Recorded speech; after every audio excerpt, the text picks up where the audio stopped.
Halo para pendengar, dimanapun kalian berada. Ketika konten ini direkam, kita sekarang sudah masuk di minggu keempat musim summer 2023. Yang mana ini artinya, sudah banyak anime baru yang rilis setidaknya 3 episode pertamanya.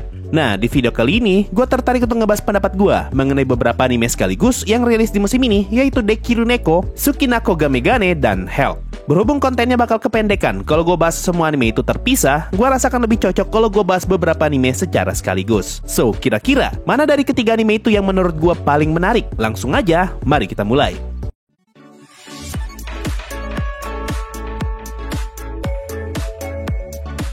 Pertama, mari kita mulai dari anime Tsukinako Ga Megane wo Wasureta. Buat yang gak tahu anime ini, intinya ini adalah anime romance komedi tentang 2 orang anak SMP, di mana si cowok jatuh cinta dengan si cewek, dan yang uniknya, si ceweknya selalu lupa dengan kacamatanya. Entah lupa karena dia beneran lupa karena rusak, lupa karena jatuh, lupa karena patah, pokoknya lupa. Makanya ada kata Wasureta di judul anime ini yang berarti lupa. Nah, setelah nonton 4 episode pertamanya, menurut gua, kekuatan terkuat dari anime ini tentu saja ada di karakter si cewek, yaitu Mie-san, si cewek rabun yang selalu lupa bawa kacamata. Sama seperti kebanyakan cerita romance sejenis, di mana karakter ceweknya lah yang ngebuat animenya terasa unik. Sedangkan untuk karakter cowoknya, yaitu Komura, buat gua lumayan bikin kesel. Apalagi ketika gua baru aja nonton 2 episode pertamanya.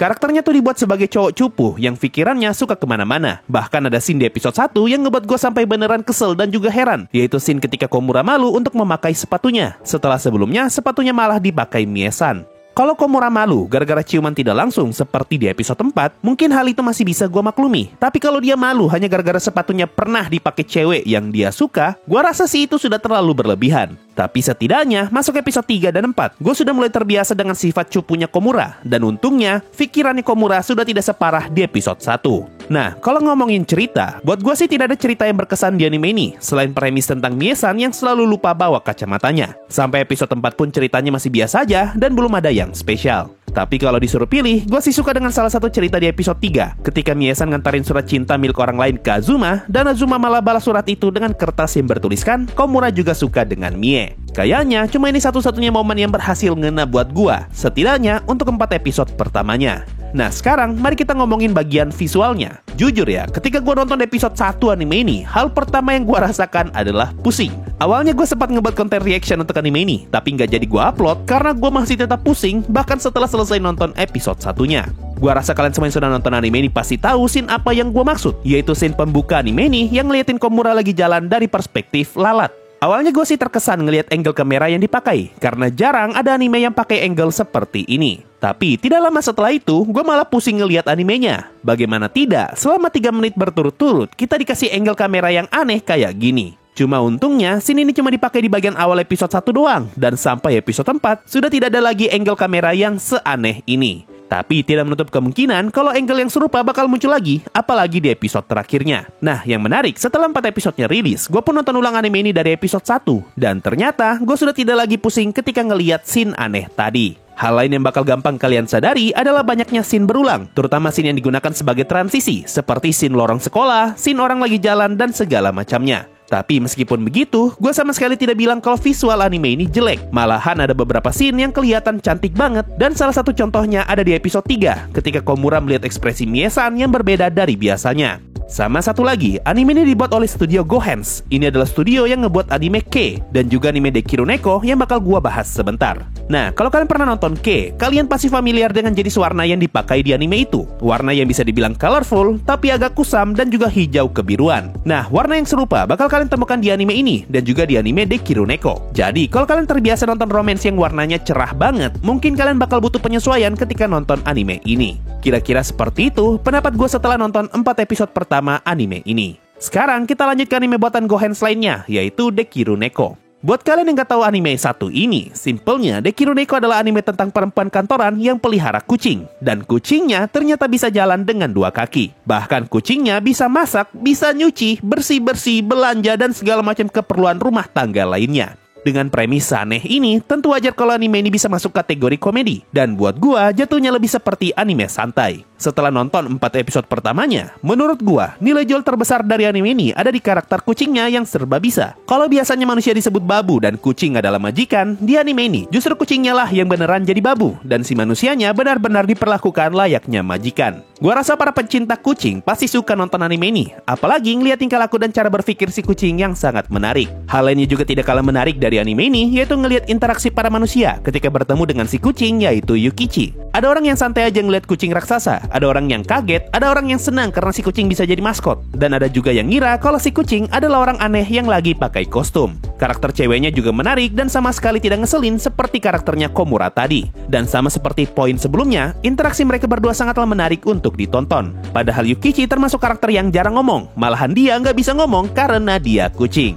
Nah, kalau ngomongin cerita, sama seperti kebanyakan anime slice of life pada umumnya, anime ini hanya bercerita tentang keseharian si cewek, yaitu Fukuzawa, dan juga kucingnya yang serba bisa, yaitu Yukichi. Cuma mungkin nanti akan ada sedikit bumbu drama, terutama ketika animenya nyeritain asal-usulnya Yukichi. Tapi selebihnya, Dekiru Neko adalah anime santai yang bisa kita nikmati dengan santai juga. Kalau ngomongin visual, berhubung yang ngebuat anime ini sama seperti yang ngebuat anime Sukinako Megane, kurang lebih pendapat gue masih sama untuk urusan visualnya. Hanya butuh 3 episode, gue berhasil notice kalau ada banyak scene berulang yang muncul, dan scene itu lagi-lagi digunakan sebagai scene transisi. Mulai dari scene jalan raya, scene ketika orang lagi jalan-jalan, dan lain-lain. Mungkin ya, ini sudah termasuk ciri khasnya Studio Gohens, yaitu mereka suka ngasih scene berulang sebagai transisi. Tapi ternyata bukan cuma scene transisi doang yang diulang, karena scene ketika Yukichi masak telur dan potong wortel juga diulang di episode 1 dan episode 3. Warnanya pun masih sama seperti di anime Sukinako Megane, tapi menurut gua warna Dekiru Neko jauh lebih enak untuk dilihat. Mungkin karena warna yang dipakai Dekiru Neko tidak sekontras warnanya Sukinako Megane. Nah, karena studionya masih sama, tentu saja scene dengan angle aneh pun masih tetap ada. Dan sama seperti di Sukinako Megane, scene aneh di Dekiru Neko juga hanya muncul di bagian awal episode 1-nya.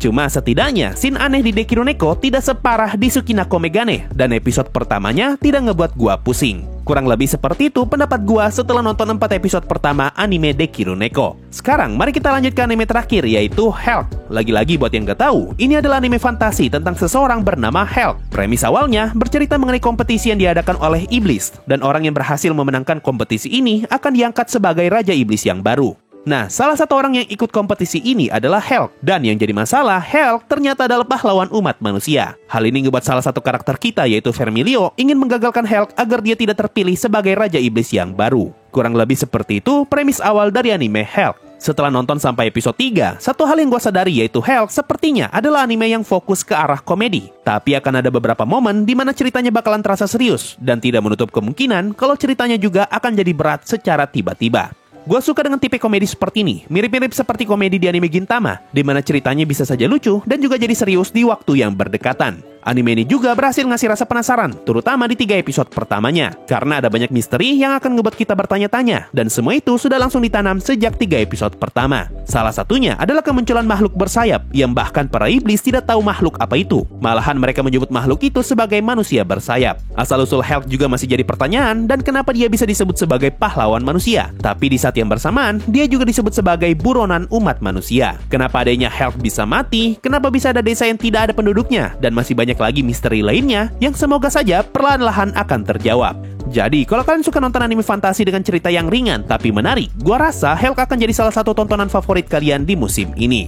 Semua karakter di anime ini juga menarik dan sangatlah menyenangkan untuk melihat interaksi mereka. Komedinya juga ngena buat gua dan ada banyak momen yang berhasil ngebuat gua tertawa. Komedinya juga berhasil kegendong karena karakternya Helk yang super OP. Mirip-mirip kayak karakter Saitama di One Punch Man yang justru jadi lucu karena Saitamanya terlalu OP. Cuma masalahnya karena Helk terlalu OP, jadi jangan berharap akan ada scene action yang super greget setidaknya di 3 episode pertamanya. Berhubung gua nggak baca mangganya Helk, jadi gua tidak tahu akan seperti apa ceritanya nanti.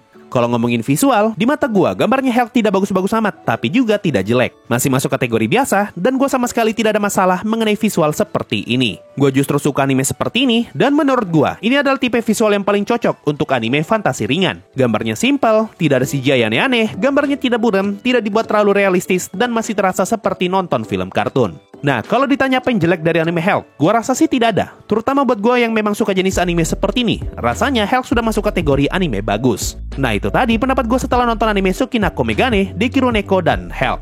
Kalau disuruh pilih, mana yang paling bagus menurut gua dan mana yang paling gue rekomendasikan, urutan ketiga bakal gua kasih ke anime Sukinako Megane. Meskipun animenya bikin pusing, anime ini masih tergolong bagus. Cuma buat gua yang sekarang, gua sudah tidak lagi relate dengan tipe anime romance seperti ini. Jadi sangat wajar kalau gua naruh Sukinako di urutan ketiga. Di urutan kedua, gue kasih untuk anime Help. Anime ini menarik banget dan mengingatkan gue dengan perasaan ketika pertama kali nonton anime Awesome Ranking. Anime fantasi dengan gambar simpel, tapi ceritanya sangat menarik. Komedinya juga ngena buat gue, dan gue berhasil dibuat penasaran akan kelanjutan animenya. Jadi masuk akal kalau gue naruh anime ini di atasnya Tsukinako Megane. Dan untuk urutan pertama, gue berikan ke anime Dekiru Neko. Kalau dibandingkan dengan Tsukinako Megane, Dekiru Neko jauh lebih unggul dalam segala aspek, mau itu visual, keunikan cerita, dan feel ketika menonton. Mulai dari episode 1 sampai episode 4, gue sangat menikmati pengalaman ketika nonton anime ini. Ditambah gue yang sekarang memang suka dengan tipe anime kayak Dekiru Neko. Nah, kalau menurut kalian gimana? Apa kalian sudah nonton ketiga anime tadi? Dan kalau sudah, coba komen di bawah, mana anime yang paling kalian suka? Mungkin itu saja untuk video kali ini. Makasih semuanya sudah mendengarkan sampai di titik ini. Sampai jumpa di video berikutnya, dan bye-bye.